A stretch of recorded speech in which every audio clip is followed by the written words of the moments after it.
Labvakar, mīļie draugi! Mēs iesāksim ar kopīgu lūkšanu. Mīļais debes Tēvs, mēs Tev pateicamies par Tavu žēlstību un klātbūtni, par to dzīvi, ko Tu mums dod. Mēs pateicamies, ka mēs drīkstam būt kopā arī šajā brīdī, šajā vakarā.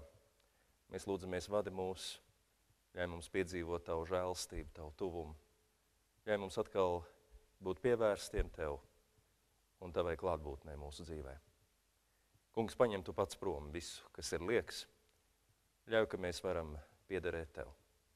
To lūdzam caur Tavu dēlu, Jēzu Kristu, mūsu kungu. Āmen.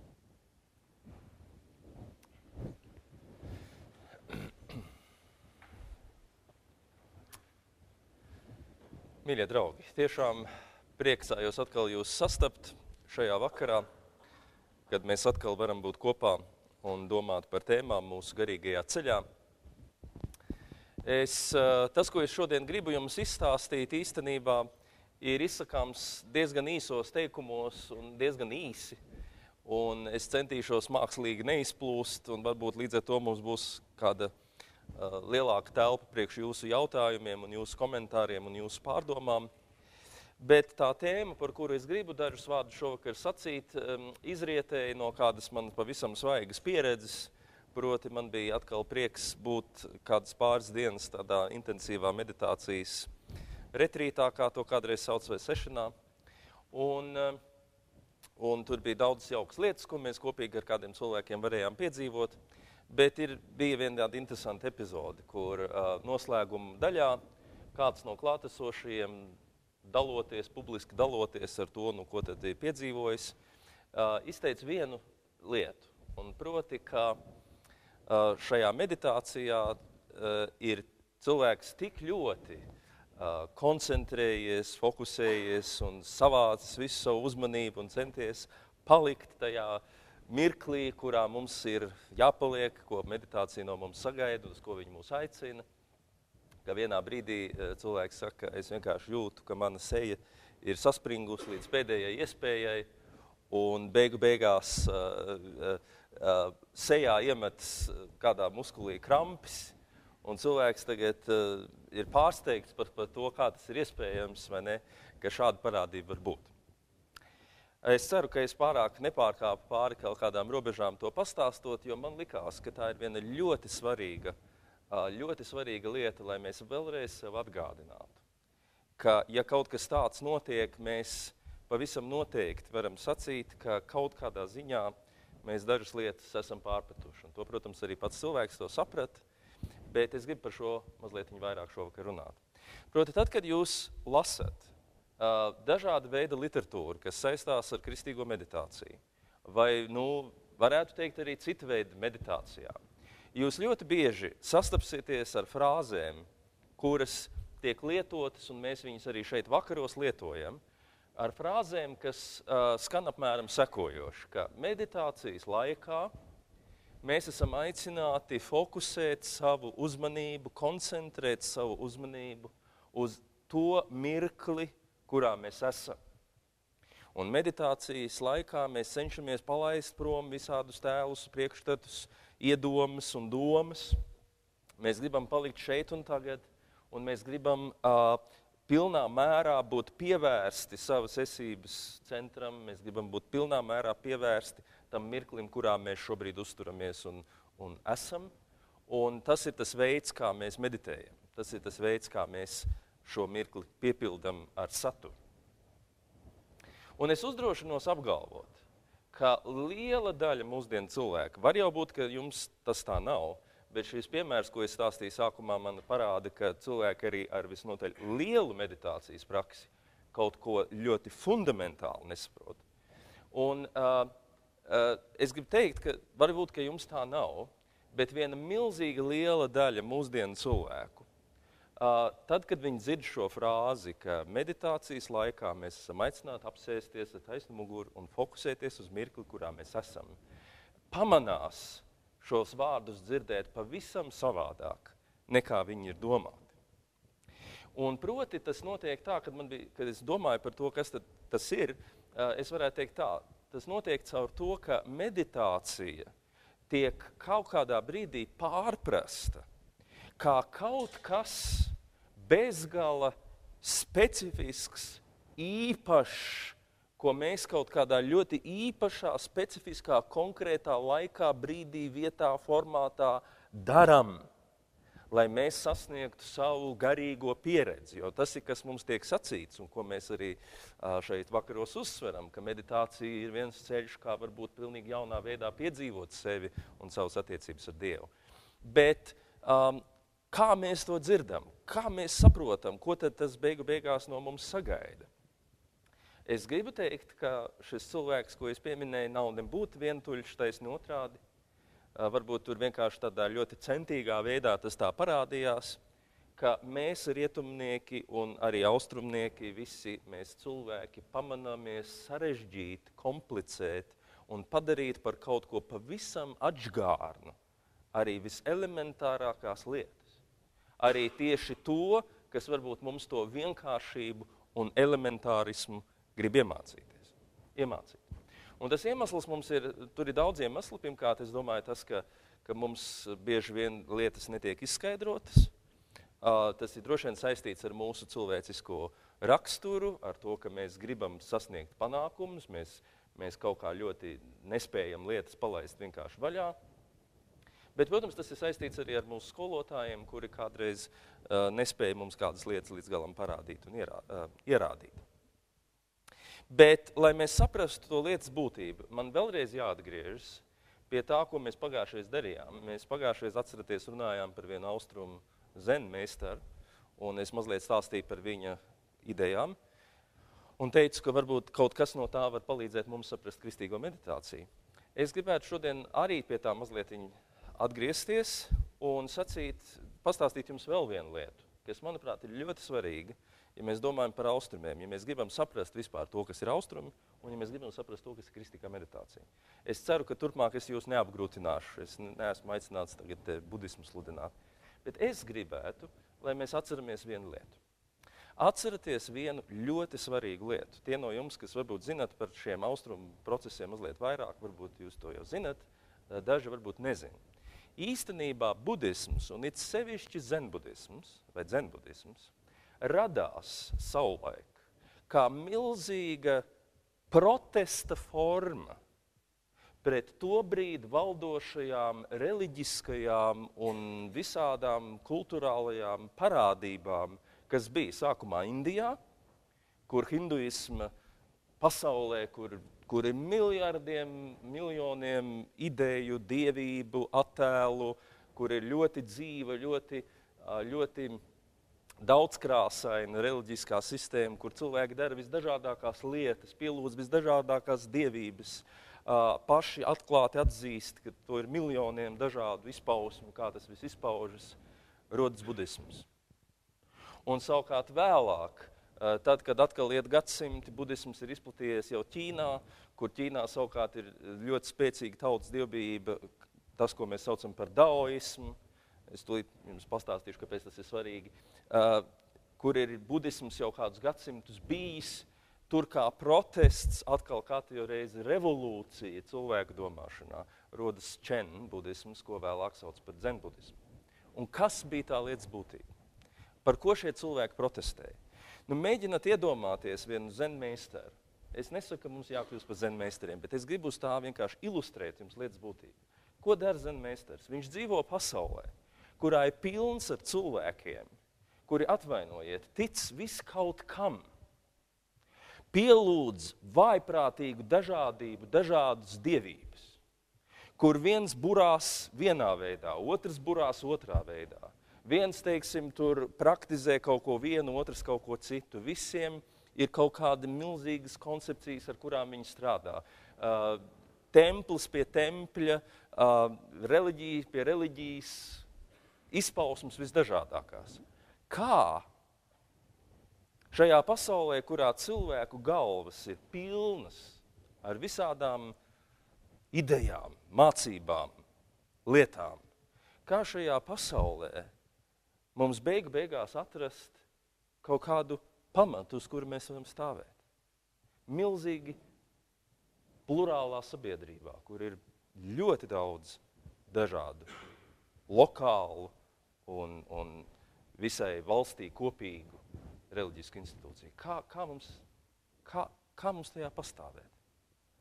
Un tas, ko šie zen meistari darīja, kas bija šis protests, bija, ka viņi teica tā vietā, lai jūs dzītos pēc kaut kā, lai jūs domātu, ka lai jūs tur piedzīvotu savas dzīves kodolu, kaut kādu uzplaukumu, lai jūs sasniegtu savā dzīvē kaut kādu laimi vai prieku, ka tā vietā, lai jūs domātu, ka priekš tā jums ir nepieciešams aizkļūt kaut kur uz kaut kādu vietu vai izdarīt kaut ko, tā vietā, mīļie draugi, ziniet, ko jūs esat aicināti darīt? Jūs esat aicināti apsēsties, nomierināties, palaist visas šīs lietas vaļā un mācīties, paskatīties uz to, kas jūs patiesībā esat.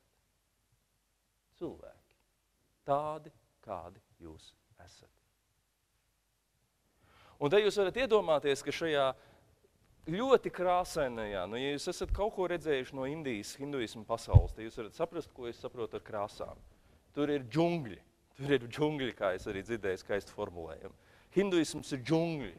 Tur aug viss kaut kas, tev ir ārkārtīgi grūti to aprakstīt. Tā ir milzīgi tāda krāsaina pasaule. Ka šajā krāsainajā pasaulē, kur cilvēki dzenās pēc kaut kā, visi kaut kur skrien, katrs kaut ko mēģina panākt, visi grib būt kaut kur citur nekā viņi ir, kaut kādi savādāki nekā viņi ir, ka šajā pasaulē, pilsētā vai ciematā, vietējā tirgus laukumā vai kādā parkā, vai kā lai mēs to nosaukt, atnāk viens pavisam vienkārši ģērbies cilvēks, viņš atritina savu tepiķīti un viņš apsēžās. Un viņš sēž. Un viņš vēro to, kas apkārt notiek.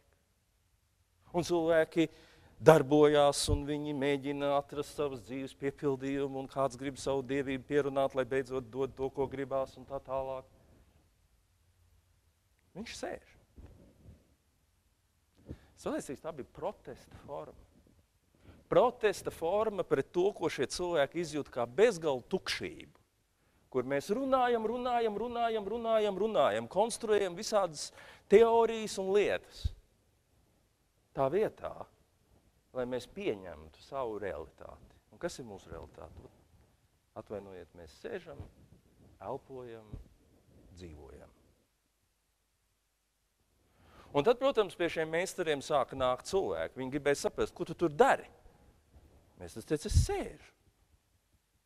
Kā, ko tu sēdi? Nu, es sēžu. Un beigās rodas cilvēki, kuriem sāk likties tas baigi interesanti. Ko viņi tur dara? Kāpēc viņi tā sēž vienkārši? Kā tā var būt? Kā tā var būt, ka tevī nav tas nemieris, ka tev kaut kur ir kaut kas jāiet, kaut kas ir jādara, kaut kas ir, lai tu varētu dzīvot, lai tu būtu dzīves cilvēks, tev kaut kas ir jāizdara. Kā var vienkārši sēdēt? Un tad nāca cilvēki un teica, iemāciet mums to. Kā mums tagad būt tādiem kā jūs? Un pasakiet, kā lai to iemāc. Jo tas cilvēks ir atnācis ar tādu domu, ka man tagad ir kaut kas jāiemācās. Viņš jau nesaprot, ka viņš ir tieši tajā pašā domāšanā, kur visi tie pārējie. Tikai tie pārējie domā, ka viņiem ir jāatrod īstais hinduismu templis un tur jāpielūdz īstais dievs. Un kādi citi domā, ka varbūt nav ar hinduismu jānodarbojas, bet ir jānodarbojas ar dao praksēm. Un kādi citi nodarbojas ar to, ka viņi vēl kaut ko citu dara. Un šis cilvēks ir atnācis un viņš atkal domā, ka kaut kas ir jāizdara, jo tas tur sēž. Nu, jūs saprotat, tas ir kaut kas tā sēdēt. Tas ir kaut kas īpašs. Un tad mēs lasām par visām šīm te diezgan briesmīgajām formām, kā tad meistars māca savu mācekli kādreiz diezgan briesmīgā veidā. Jo ko lai tu izdara šo cilvēku? Tu viņam teiks sēdēt. Viņš sēdēs, bet viņš sēdēs tā, ka viņam sāks krampji mesties sejā. Tu viņam teiks stāvi, viņš stāvēs tā, ka viņš pēc tam nevarēs apsēsties, jo viņš ir nostāvējis pa daudz. Jo viņš ir absolūti iekšēji iekšēji vēl ar vien absolūti nemieru pilns. Viņš vēl ar vien dzenās. Tas nekas, ka viņš sēž. Rokas taisni. Bet tā jau nav sēdēšana. Tā nav lietu palaišana vaļā. Tas ir viens jauns veids, kā skriet. Viens jauns veids, kā kaut kur dzīvot.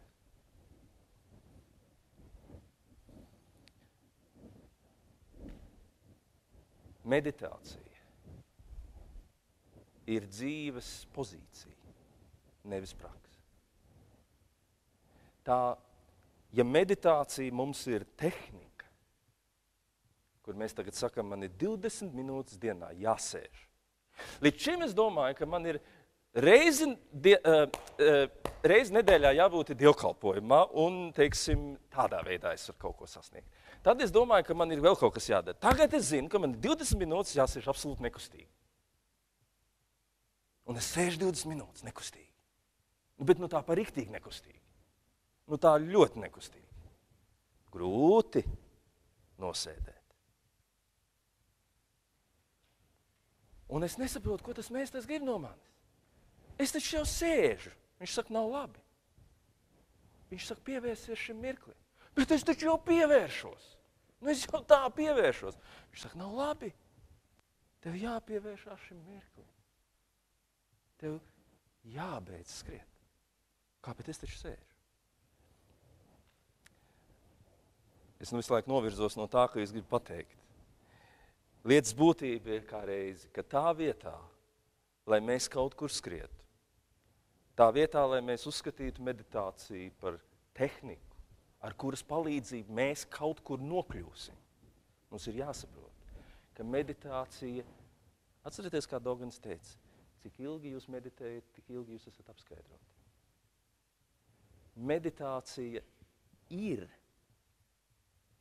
tas, kas ir viņas mērķis. Viņa nav kaut kas, lai tu sasniegtu mērķi. Tas mērķis ir apsēsties pa īstam un palaist vaļā lietas. Nevis palaist vaļā lietas tik ļoti, ka beidzot mēs dabūjam īstās lietas. Jūs saprotat? Mēs tik nokoncentrējamies, ka mēs beidzot esam kaut kas. Palaid vaļā lietas. Jo mūsu cilvēciskā tendence visu laiku ir uzskatīt, ka mēs būsim laimīgi kaut kur citur. Ka laime ir kaut kur saistīta ar ārējām lietām. Arī varbūt ļoti reliģiskām lietām. Ka tas ir saistīts ar kaut ko, kas mums ir jāsasniedz, jāizdara, jāpiedzīvo. Bet mums ir tikai viena lieta, kas mums ir jāpiedzīvo. Un tā ir mūsu dzīve. Tā ir mūsu dzīve. Un tāpēc es sacītu, ka tā ir dzīves pozīcija, tāpēc, ka patiesībā sakot, tam stāstam būtu jābūt otrādi. Tam stāstam būtu jābūt tādam. Jā, protams, saprotiet man, nepārprotiet mani.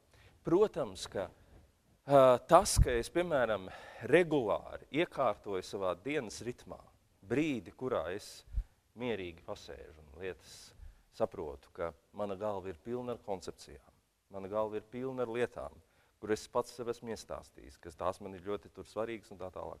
Bet realitātē mana dzīve notiek šajā īsajā mirklī, vai es sēžu šajā telpā un te arī tā mana dzīve notiek. Ja mēs iekārtojam šādus mirkļus, tas palīdz mums pie šīs tagadnes pieredzes nonākt. Bet patiesību sakot, es jums izstāstīšu vienu vēl trakāku lietu. Šie paši zenmeistari, piedodiet, ka es viņus tā piesaucu, viņi teica vienu lietu. To, ko nozīmē apgaismība un to, kā meditēt, tev var iemācīt tikai dzīves cilvēki. Un ziniet, kāpēc? Tāpēc, ka tikai īpašās vietās ir. Ne. Dzīves cilvēks. Un ziniet, kāpēc? Tas piemērs, ko es lietošu, ir par māti, kur audzina savu pavisam mazu bērnu. Un ziniet, ka viens no galvenajiem mātes un, principā, vecāku, protams, bet māte simbolisks. Viens no galvenajiem vecāku uzdevumiem ir palīdzēt cilvēku bērnam, kurš aug, noformulēt to un atpazīt to, kā šis cilvēku bērns jūtās. Ja māte viņam nepalīdz saprast, ka tas, kā tu tagad jūties, tas ir dusmas. Un tas, kā tu tagad jūties, tās ir bēdas. Un tas, kā tu tagad jūties, ka tas ir skumji.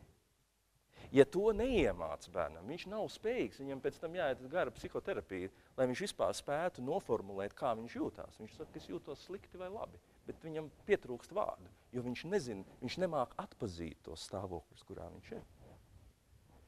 Un tāpēc ir vajadzīgs dzīves cilvēks, lai dabūtu to klātbūtnes sajūtu. Jo pretējā gadījumā, ja tu cilvēkam vienkārši pasaki, apsēdies ar taisnu muguru un koncentrējies uz šo mirkli, viņš darīs visu kaut ko.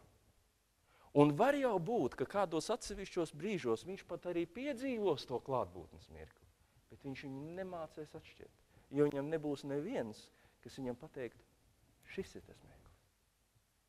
Un tāpēc tas, ko tie senie meistari ļoti bieži darīja, viņi ar saviem mācekļiem bija kopā.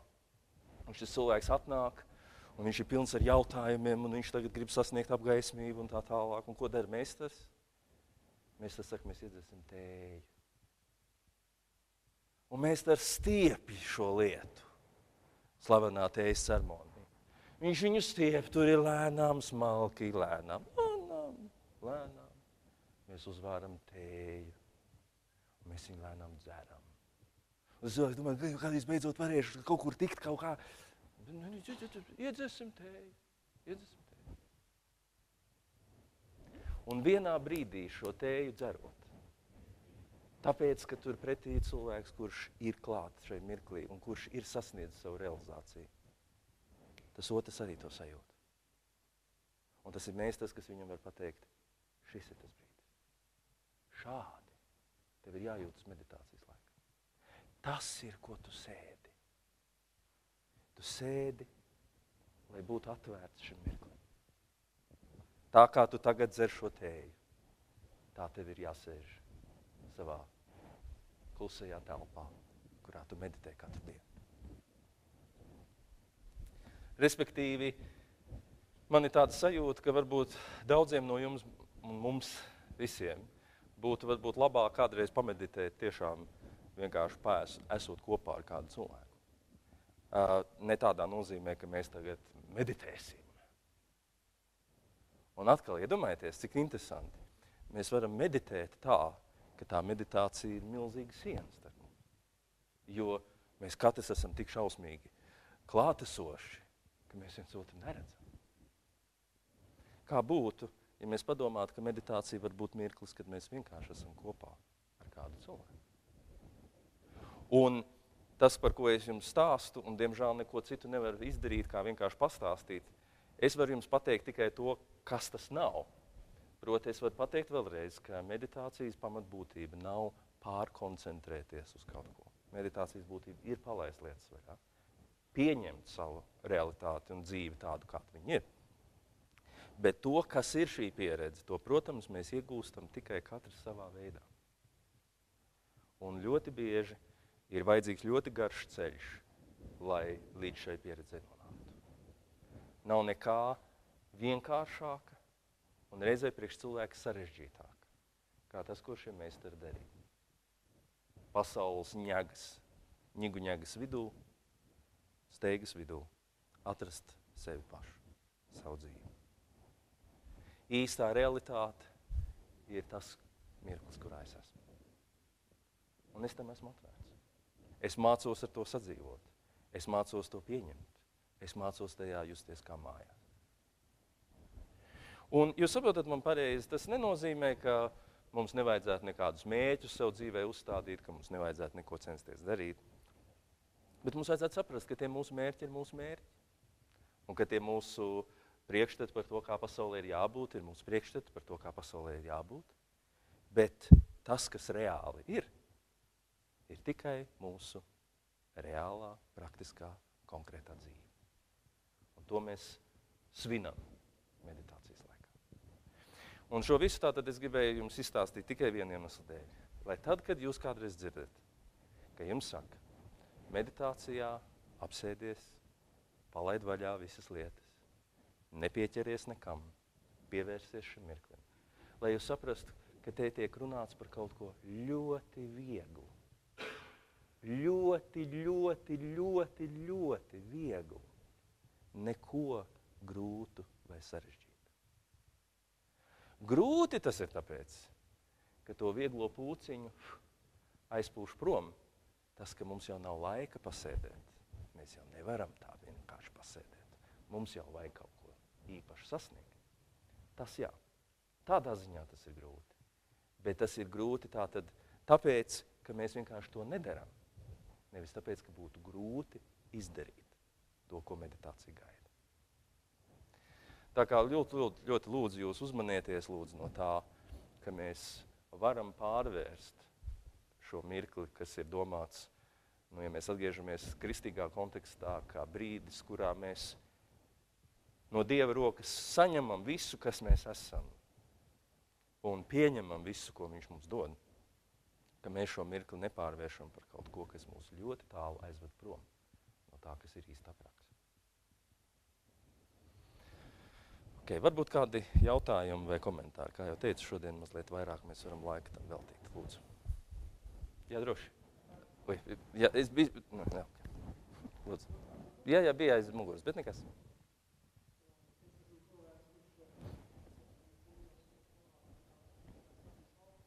Jā.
Viņš vairāk.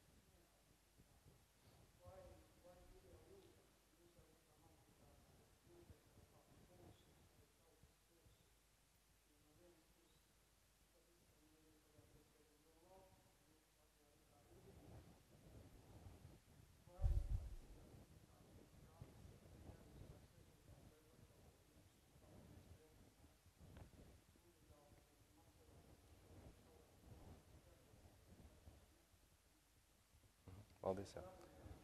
Paldies. Paldies. Atbildi man ir sekojoša. Pirmkārt, tad jautājums bija par to, ka mēs esam šobrīd diezgan kritiskā situācijā mūsu valstī un ir daudz sasāpējušas problēmas, kas būtu jārisina. Ja es pareizi sapratu jautājumu būtību, tad tas jautājums bija tāds, vai kristīgā meditācija šajā kritiskajā situācijā, kurā būtu iespējams aktīvi jārīkojas, vai tas ir tas īstais ceļš, es atļaušos sadzirdēt jūsu jautājumā šo fonu, vai tas vispār ir īstais ceļš, un vai tas ir nesis kādus labus rezultātus un augļus, un kur mēs varam to redzēt.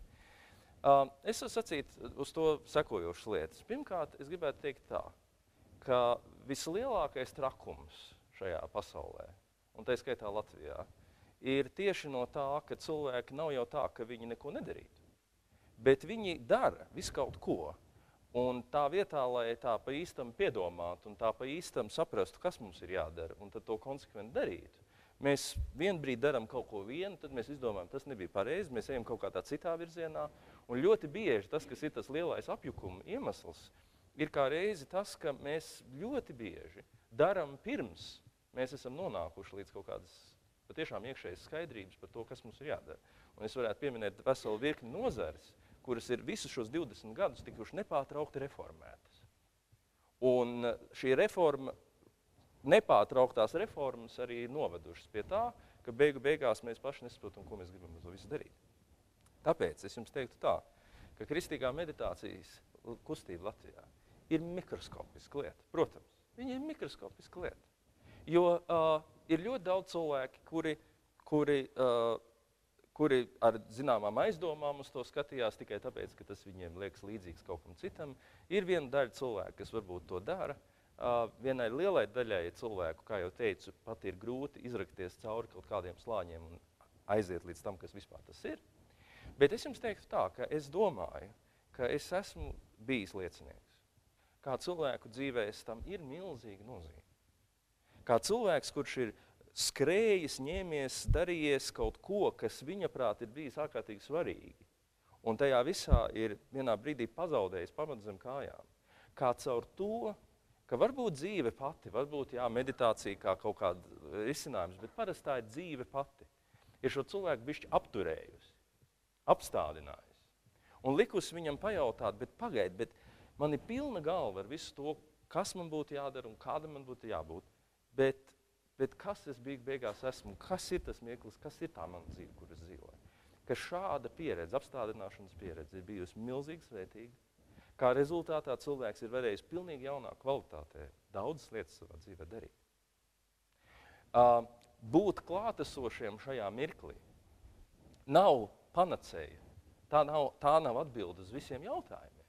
Bet tas ir pamats jebkurai atbildēji uz jautājumiem.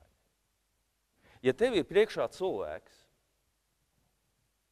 un tu pirms vispār ieklausies šai cilvēkā, vai kamēr viņš runā, tu jau ģenerē kaut kādu kontraatbildi,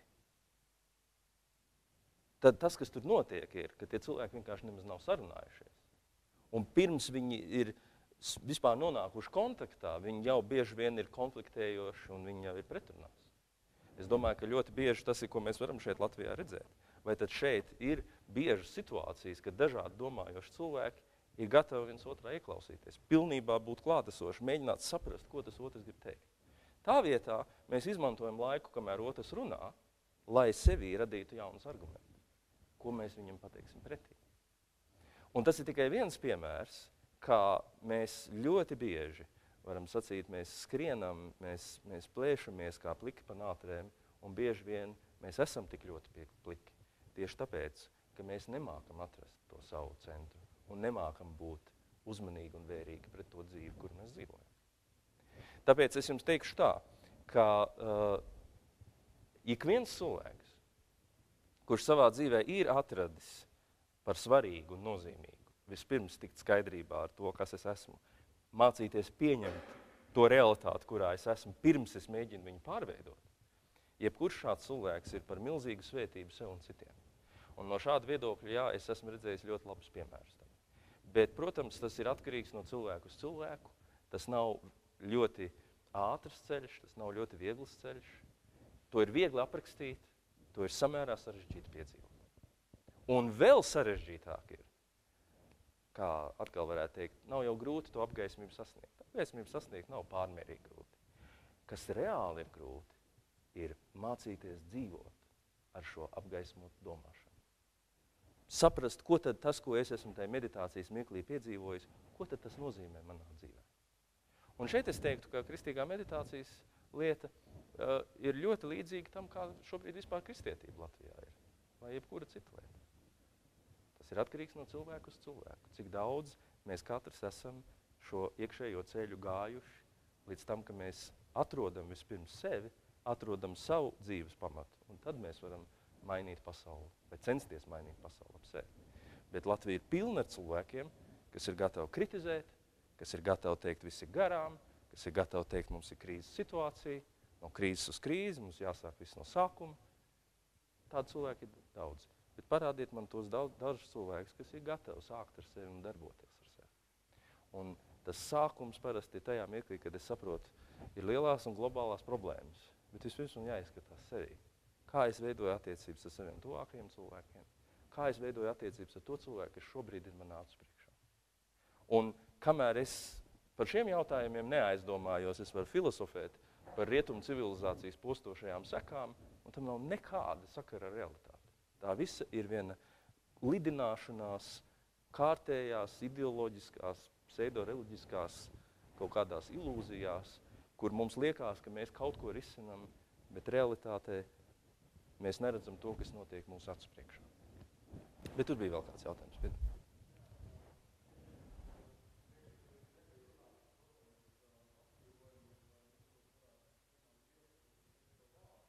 Jā.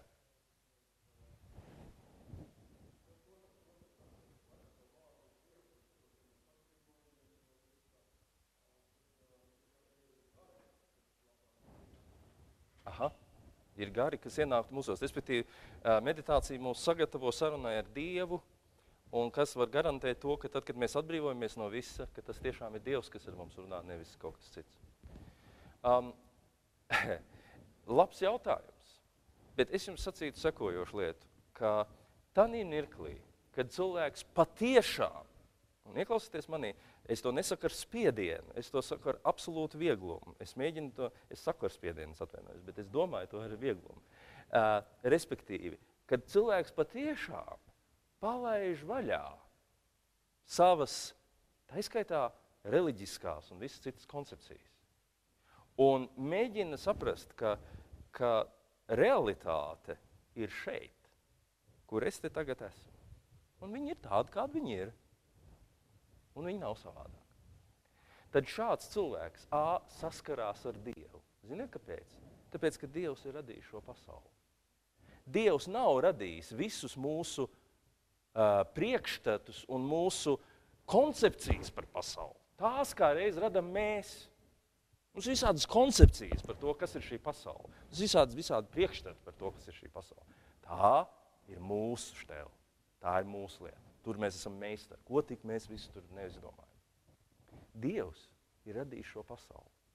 Būt kontaktā ar elementārajām lietām nozīmē būt kontaktā ar radītāju. Ne tā, ka šis tējas trauks būtu Dievs, bet tā, ka tajā, ka mēs te kopīgi iedzeram šo tēju, visvairāk un vienīgi un tikai arī Dievs izpaužas.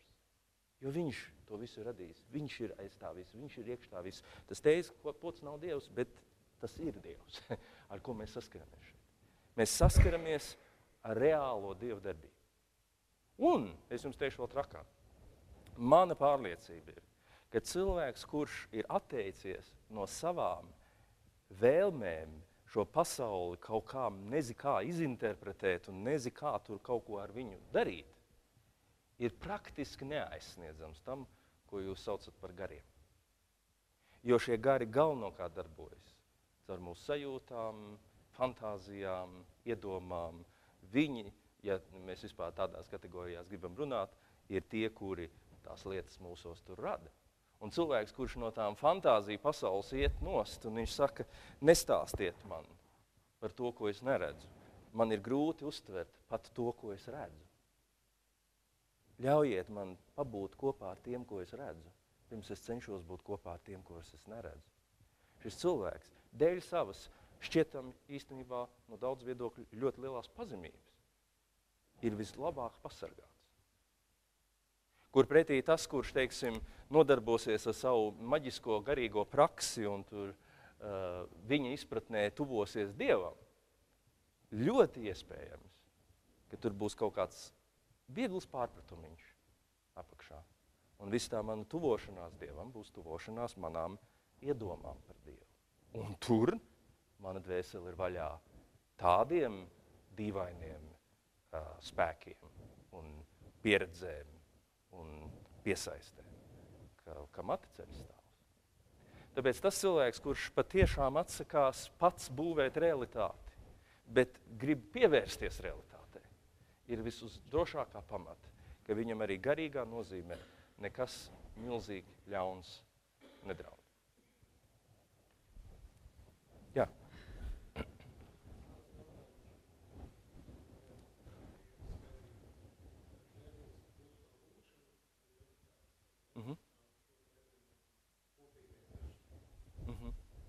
Okay. Mēs viņus kādreiz lietojam kā sinonīmus, un tas nav nepareizi. Protams, ka, ja mēs runājam par kluso lūkšanu, tad mēs nedomājam ar to vienkārši lūkšanu, kas notiek klusumā. Klusumā tu vari arī iekšēji būt pilns ar sevi un pilns ar savām domām. Tad, kad mēs sakam par kluso lūkšanu, mēs runājam par to garīgo praksi, kas ir pazīstama arī kristietībā, kura saka, ka tā vietā, lai tu censtos Dievam kaut ko pierādīt, vai censtos kaut kādā īpašā veidā kaut ko darīt, ir labi, ka tu savā dzīvē atrod laiku, kurā tu visu savu uzmanību pievērs Dievu klātbūtnē. Nevis cenšoties viņu priekšstatīt, iedomāties kaut kā speciāli sajust, bet kā reizi apzināties to, ka tas, kad, piedošana lūdzu, tev kādreiz meditācijas laikā kurkst vēders, tad ļoti tāda pieredze mums visiem ir, vai ne? Kad caur to kurkstēšanu, jūs saprotat, es tagad pateikšu kaut ko gandrīz zaimojoši, jūs man piedodiet, lūdzu, es tiešām nedomāju neko ļaunu, bet caur to kurkstēšanu varbūt Dievs kādreiz mums ir tuvāk un vairāk izpaužas, nekā, teiksim, caur mūsu ļoti kaut kādām skaistām, brīnišķīgām lietām, ko mēs esam sadomājuši paši. Ja? Respektīvi, mums ir svarīgi pievērsties tam, kas ir. Jo mēs uzticamies šai realitātei. Mēs kā kristieši ļoti uzticamies, ka šī pasaule ir Dieva radīta. Viss, kas te ir, izpauž Dieva gribu, izpauž kaut kādu noslēpumainu viņa klātbūtni. Bet tas nav tā, ka mums no tā, kas ir jātiek prom, lai mēs sastaptu Dievu. Mums ir kādreiz jātiek klāt pie tā, kas ir. Un mēs skatāmies uz to, kas ir. Un tādā veidā mēs esam Dievu klātbūtnē. Un mēs mācamies tos ļoti svarīgo pieredzi, ka mums ir nepieciešams Dievu priekšā ne tikai lietojot teoloģisku žargonu mazliet, nākt ar saviem labiem darbiem un censties tagad sevi atpestīt un censties sevi uzlabot, bet mums ir svarīgi Dievu priekšā saprast to žēlastību, ko viņš mums ir devis, ka mēs te drīkstam būt un mēs te drīkstam dzīvot.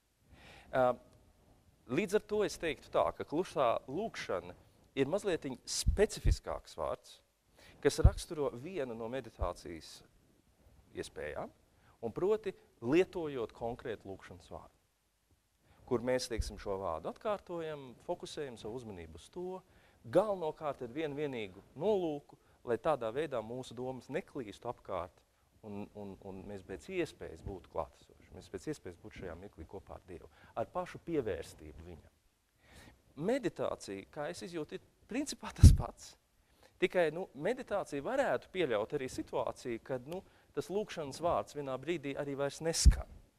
Jo ir vienkārši šī mirkļa pieredze. Ir vienkārši tas, ko katoliskajā tradīcijā kādreiz varētu saukt par adorāciju. Tas ir tīra pievērstība. Pielūgsms, tā ir tāda ļoti īpatnēja lieta. Tā nav kaut kāda ļoti saspringta lieta, tā ir taisni pievērstība šai Dievu klātbūtnei. Tas varētu būt tādā ziņā mazliet plašāks termins. Bet katrā ziņā tā starpība ir tajā, ka mūsu lūkšanas, kur mēs iedomājaties, tas ļoti labs jautājums, mūsu lūkšanas var būt viens no vislabākajiem veidiem, kā no Dieva aizbēgt. Kāpēc? Tāpēc, ka mēs tik ļoti lūdzot esam aizņemti ar to, ko mēs gribam no tā Dieva dabūt un kā mēs gribam viņu piedzīvot, ja? Ka tam, kas viņš ir, mums vienkārši nav uzmanības. Ja? Tieši tāpēc kādreiz ir svarīgi pietuvoties viņam pašam. Un tas ir, ko kristīgajā tradīcijā sauc par kluso lūkšanu. Bet vārds meditācijo nozīmē, latīņu valodas vārds nozīmē vienkārši šīs koncentrētās pārdomas, bet tas var tikt saprast, ka tu domā par kaut ko skaidrs, jā? Bet tas var tikt saprasts arī kā fokusēšanās uz šo mirkli, kontemplāciju. Bet tā galvenā lieta ir, šī radītā pasaule kristīgajā teoloģijā nav Dievs, tādā nozīmē, ka, teiksim, es neesmu Dievs, es nevaru pateikt, es esmu Dievs. Tas ir kristieši teikt, induli, bišķi pie zemes. Bet no otras puses, viss, kas manī notiek Dievā. Tādā nozīmē, ka, tas jau nav no manis. Tas jau neesmu es, tādā nozīmē, ka es tagad esmu, radies pats. Tā jau nav. Un tāpēc viss, kas ir, nav Dievs, bet tas ir tikai un vienīgi Dievs, kas tajā visā izpaužas. Un tāpēc šis paradoks, vai ne, ka tu skaties uz radību un tomēr sastopies arī ar pašu radītāju. Un tieši tajā kontaktā ar šo mirkli un ar savu elpu un ar savu to, ko tu dzirdi, to, ko tu redzi, to, kāds cilvēks ir tavā priekšā, tieši caur to, tu arī esi visaugstāko garīgo pieredzi īstenībā iegūsi.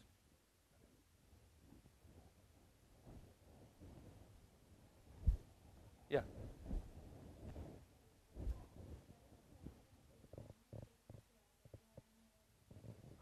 Vai var ieslēgt meditatīvo mūziku, nesajaucot to ar New Age? Te mums būtu, protams, jājautā, kas ir New Age, un tas būtu atkal labs stāsts. Es domāju, ka muziku ieslēgt teorētiski var, bet tas būs atkal iespējams mazliet kaut kas cits. Kāpēc? Tāpēc, ka tas ir garš stāsts atkal. Vajadzētu mums kādreiz lekciju nolasīt par skaņu pasauli, jo teiksim, mēs dzīvojam vienā absolūti šizofoniskā pasaulē, nevis šizofrēniskā, bet šizofoniskā pasaulē, kur mēs varam dzirdēt balsis, cilvēku balsis, kuri nav tai telpā, kurā mēs esam. Mēs varam dzirdēt, kā spēlē orķestris, kura nav tūmā. Un tā ir tāda, ja tā padomā, tāda dīvaina lieta. Respektīvi, kāpēc tā muzika, kuru mēs klausamies, viņi mūs ved bišķiņu fantāziju pasaulē. Tas ir vairāk iespējams. Daudz labāk klausīties to dabisko mūziku. To dabisko mūziku, kas ir, ko mēs dzirdam ārā, ko mēs dzirdam sev apkārt. Mēs dzirdam skaņas nepārtraukti. Patiesi optālu klusumu nav. Ir tikai klusums tādā nozīmē, ka mēs kaut ko dzirdam. Un tāpēc es domāju, ka tā vietā, lai mēs, tas ir jums taisnība, New Age, lai piedod mums tie cilvēki, kurš gan gribas mūsdienās sev par New Age atzīt vairs. Ja?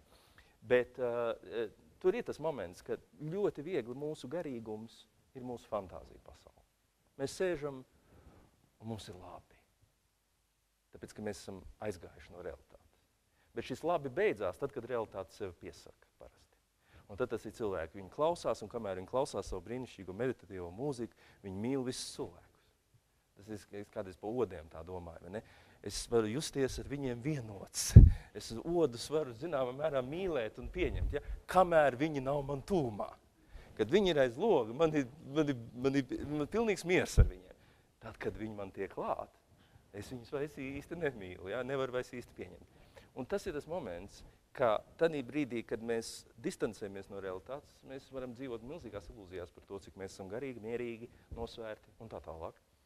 Realitāte mums kādreiz noliek uz kājām. Un šis ir tas moments, kāpēc tā muzikas klausīšanās nav raksturīga kristīgai meditācijai. Taisn otrādi mēs sakam klusums, bet ar klusumu mēs domājam ne tik daudz kaut ko specifiski mākslīgu, bet mēs ar klusumu domājam šo vērīgumu pret to, kas ir. Ar to vērīgumu pret to, kas ir. Un vienkārši, lai mēs to vērīgumu varētu praktizēt, mums ir labi, ka to trokšņu nav tik ļoti daudz, kā tas ir ikdienā, kā rezultātā mēs nevaram tiem izsekot līdzi, un mēs tīri dabiskā veidā no tā attālinamies, jo mēs vienkārši nespējam tam izsekot līdzi. Ir vajadzīgs klusums, lai mēs varētu izsekot līdzi tam, kas notiek, būt klāt pie tā, kas skan.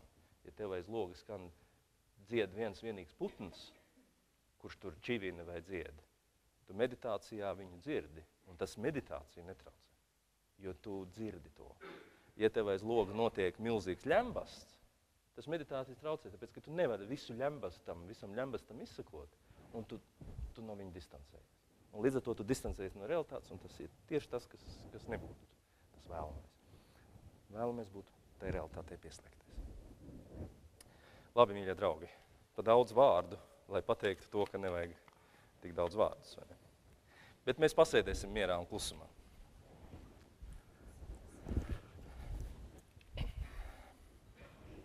Mīļie draugi, es jūs aicinu apsēdīsimies ērti savos krēslos.